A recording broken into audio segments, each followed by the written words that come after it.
That's tomorrow. Now it's time for the headlines, though, with Jo Tantum, who's one of the UK's leading baby experts. She specialises in particularly twins. Where were you when I needed you 6 years ago? I'm sorry, you should have had me on speed dial, Gabby. We've picked out some recent headlines for you. Kirsty Allsop is the first one, saying that it drives her mad when famous parents claim to do everything themselves. You know, I don't have a nanny, I don't have this, don't have that. And the secret is to have lots of help. She says she's not ashamed to admit that she has lots of help. I think it's the only way, I mean, whether it's your family or whether you have to pay to bring the help in because you haven't got family nearby, it's impossible to do everything, isn't it? It is impossible, and I think that's what mums feel. You know, parents feel that they have to do everything. Mum has to be super mum and have this, you know, gorgeous little bundle and ferrying children to here, there and there. And I think it just puts a lot of pressure when celebrities actually don't admit that they have help. They have lots of help. I spent a little time with a family, an older child, twins. They had 2 full-time nannies, a full-time housekeeper and a spare nanny just in case for weekends and evenings. That's an exceptional level of help, yeah. And Victoria Beckham, who never has appeared to have a nanny but does have family help around, has just had her 4th child, obviously, and baby Harper was the first baby she was going to breastfeed. She hadn't breastfed the others, and she struggled a bit because of her back. She's got this disc problem in her back. And obviously couldn't get into the right position necessarily. I mean, people have all kinds of issues with breastfeeding. Exactly. But I suppose I've never thought of it. If you had a bad back or something, it would be difficult because it can be quite an awkward kind of does. I position mean, that's the whole point. And because you're breastfeeding a lot of the time, you actually need to be able to, you know, make sure your back's, you know, kind of really positioned well and getting a proper cushion. A lot of my mums that have got bad backs lie down actually and breastfeed their baby because they feel that that's the easiest way. My best investment was a proper breastfeeding chair. I bought one of those chairs, which looked quite ugly, but God, I spent a lot of time in it. Yes, I mean, you know, you do get lots of back problems because you're always, you know, rocking your baby to sleep and everything, and so and it's actually, always... an old-fashioned rocking chair is not good. You know, it looks very romantic having one of those in the nursery, but they're not. The old-fashioned ones aren't very good for feeding, are they? You can't really manoeuvre the baby, especially when they get a little bit longer and they seem to, you know, you can't really put them anywhere. So, and staying with the Beckham family, Harper apparently is turning Bex grey. Since she's arrived, he says he's feeling his age. But they had their first 3, well, I think there's about a 6-year gap, isn't there, between Harper and their youngest. And that, I suppose, would... A lot of time passes, your kids grow up and you forget kind of the nighttime feeds and everything. Yeah, and I think it's really important because dads almost feel left out and they feel that they have to do, you know, dad things and help and bond with the baby. But then, of course, you know, mum, you know, you don't do it as just as well as mum, so you've kind of got mum nagging you as well, saying, you know, you're not doing it right. You know, it's the whole, you know, dad puts the nappy on, lifts the baby up, the nappy falls off. You know, that's a comic moment, isn't it? But then you've got 3 older boys. He's probably spending so much more time with them while mum's with the baby. Maisie,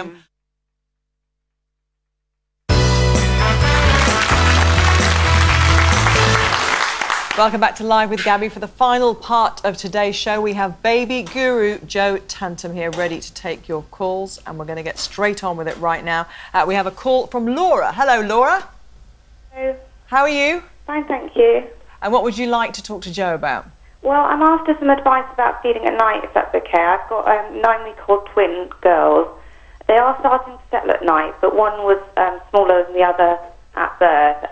The bigger twin is looking to go a bit longer between feeds at night, which I obviously want to encourage because, you know, in the hope that they'll eventually both go through. But if I don't wake her and feed her at the same time as her sister, then I can settle her sister and then be awake an hour later to feed her, and I'm just spending quite a lot of the night feeding. So I'm just looking for advice on that and whether I should be waking them both to feed them until they can both go through. Okay, hi Laura. That is quite normal with twins. Of course, you want to get them into the same pattern. So the best thing to do is feed them up both at the same time. So if the smaller twin wakes up, feed her and then wake the other one up and feed them and then put them both back down until about 6 o'clock in the morning. Once they're both going through till 6 in the morning, the one that's sleeping better, just leave that twin. And so then actually the one that's waking earlier, you can feed that twin and put them back down. The thing is, like you said, if you start feeding one and then leave the other one, then you're up a sort of a good chunk of the night, sort of 2 hours. So feed them both at the same time in the night time, but then put them back down until about 6 in the morning and then 6 onwards, and then you can leave the other one to sleep a lot better. But making sure that the nighttime and the daytime feeding and sleeping are on schedule as well, so they're doing it at the same time, because as you know, otherwise you don't get a minute to yourself. Are you doing it on your own, Laura? Have you got anybody helping you? No, I've got a husband who will help with the night feeds if I'm really struggling. But obviously he works in the day, so he needs to get some sleep. We've also got a 2.5-year-old, so it's quite quite hectic during the day as well. But I am getting a bit of help from family and friends. But it hasn't been too bad, and they are starting to settle. But it's just that, I do want to encourage them to go a bit longer at night if I can when they're showing signs of it. But also, Laura, as well, speaking from experience with twins, the early part, the adrenaline's all there, and I'm sure it's the same with a single baby as well. And you think you're getting, but if you don't kind of get them into that routine, the longer you go on, the more tired you get, and you don't want to be in 3 months down the line suddenly experiencing kind of really bad exhaustion, because then you've got the joys of teething after that as well. So you really want to get your energy back, don't you, so you can kind of face that lovely period as well. It's all good though, Laura. Congratulations, they're a joy, twins, so have fun with them. Let's speak to Paula now. Hello, Paula. Hello. What would you like to talk to Jo about? I have a 7-week-old who I'm exclusively breastfeeding, but he's not keen on going down for a nap any time because I'm breastfeeding. He's not keen on being separated from me at any point, really. I can't seem to put him down for a nap at all. Okay. I think that's the really important thing is if you're breastfeeding, you really need to not breastfeed your baby to sleep, because what happens is if you're breastfeeding your baby to sleep, that's the only way that they think they can go to sleep. So the best thing to do is your baby will be wanting to be fed around every 3 hours naturally. So if you breastfeed your baby and then you have just a tiny bit, even just 15 minutes break, where you wake your baby and you talk to your baby and then put them down for a nap. So that's stopping the feeding to sleep, the whole point of feeding to sleep, so that then as your baby gets older, they can put themselves off to sleep. So make sure that you're feeding, then a playtime, and then sleep time, so you're getting that nice break in between, and that will continue as they get older. So really stick to that if it's at all possible. I know it's hard when they're really sleepy and kind of dozy, but try and wake them up as much as possible. Okay. Thank you, Paula. Thank you very much for your call. Sorry about putting my head in your shot there. I just can't stay out of it. I was just leaning forwards for an email, and which is from Linda, whose baby Adele is 3 months old. And what would be the best way to start eating solids, and the best time and when? And would it be wise to start from grains or mashed fruits? What way do you think she should go? So definitely, obviously the guidelines are sort of, between 4 and 6 months, depending on what guidelines you read. I just think having the milk first, because the milk, obviously, until they're a year old, is the most important thing because of their bone development and their teeth growth. So always have a bottle or breastfeeding first, and then obviously top them up with food.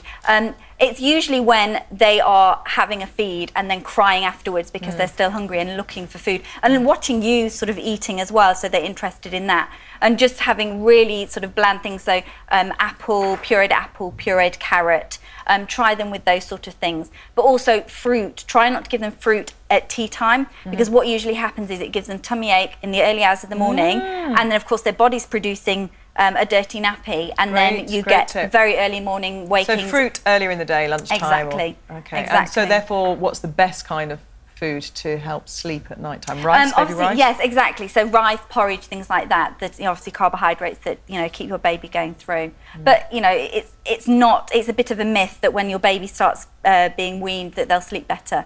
It's a sleeping thing that you need to sort out rather than a feeding thing that you need to sort out. So I think that's the most important thing. You're always told once your baby's being weaned, you can get some sleep. It doesn't happen. Because it also ties in with that teething thing. Exactly, it certainly does. OK, let's speak to Holly now, who's called up. Thank you very much for getting in touch today. What would you like to ask Jo? Oh, hello. I've got a 2.5-year-old little boy who is very reluctant to try any new foods. He only eats a handful of different dinners. So although I cook the same dinner for him as I do the rest of the family, most of the time he doesn't eat it. So every few days I go back to cooking something that I know he'll eat, so I know he's had a dinner. He won't even look at the food quite often. I'll sit at the table with us. So I'm just after some advice as to how I can change that. Okay, hi Holly. I think what happens with toddlers is they're starting to get a little bit of personality, and I think what you really need to do is say, okay, mealtimes are mealtimes. This is the food that we're going to have now, and if you don't want it, that's fine. But don't get into the whole chasing them around the room trying to feed them, getting toys and making it all into a game, watching TV. I did once let my son eat his dinner on Henry the Hoover, and I thought we can't go because he was in love with Henry and he wouldn't eat his dinner, so I let him sit on it. Yes. But we didn't kind of continue that because I could see I think the possibilities of taking Henry with us when we were older into restaurants and things.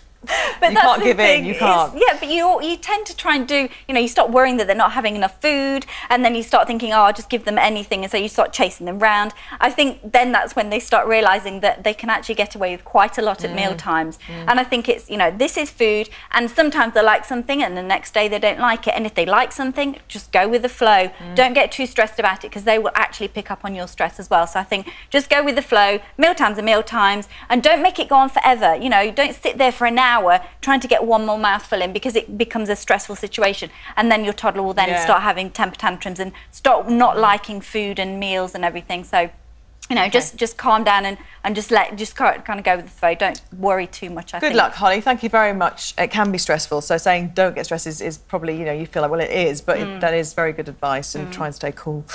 Barbara says, my son is 1 year next week. I breastfed for 10 months, and now my son has the habit of sucking my skin anytime he gets the chance. Also, he doesn't sleep in his cot throughout the night. He only sleeps with me in my bed. 2 issues there for you to attack. Yes. Breastfeeding, sometimes because it's so nice and your baby gets all sleepy when they're breastfed, like I said, it's very easy to have the breastfeeding to sleep issue, which is why you obviously need that gap in between. But the best thing to do is give your baby even just a muslin square, knot it in the middle so your baby's got something to hold on to. You can get little things that they can hold on to and suck instead of obviously sucking you. And then make sure the nap time, so daytime naps, get them really establishing. They're in the cot, they can sleep in their cot, they can go to sleep on their own. And then obviously nighttime, then that's what you need to do as well, because whatever your baby thinks happens is what you're teaching your baby. So actually, if you say, no, we're going to have nap time in the cot, nighttime is in the cot, that's what you need to teach them. If you continue with that, you're going to have a 2-year-old, 3-year-old, 4-year-old in your bed. So okay. Good luck with that, Barbara. Yes, Gosh, exactly. I miss the afternoon naps. I used to love those afternoon naps.